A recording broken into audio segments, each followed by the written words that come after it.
Labdien, godātie VNK servises klienti! Vēršu jūsu uzmanību, ka ar šo mēnesi stājas spēkā jauns ūdens apgādes un notekūdeņu pakalpojumu tarifs, kas ir aprēķināts saskaņā ar Sabiedrisko pakalpojumu regulēšanas komisijas metodiku un apstiprināts regulātoru padomes sēdē šī gada 28. septembrī. Lai gan tas bija patiesi liels izaicinājums, tomēr VNK servises komanda darīja visu iespējamo, lai līdz regulātora tarifa spēkā stāšanās brīdim tomēr nodrošinātu ūdens un notekūdeņu attīrīšanas pakalpojumu par tiem tarifiem, kas pēdējo reizi tika apstiprināti 2018. gada 20. jūlijā.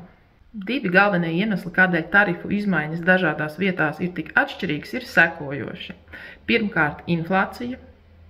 Bankas procentu likmes ir palielinājušās par 6 reizēm, elektroenerģijas izmaksas par 4 reizēm, 2 reizes dārgākas ir kļuvušas degvielas izmaksas, tāpat par 44% ir audzis valstī noteiktais minimālais atalgojums.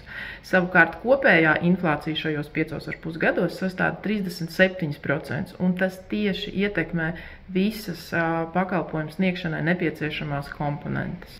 Otrkārt, arī pārēja uz vienoto tarifu. Ja līdz šim katrā pagastā tika piemēroti atšķirīgi aprēķinātie un piemērojamie tarifi, tad 8. jūnijā Ventspils novada pašvaldības dome apstiprināja regulātoram, kad atbalsta vienotā tarifa ieviešanu, līdz ar ko dažās vietās šobrīd tarifs palielinās, dažās samazinās.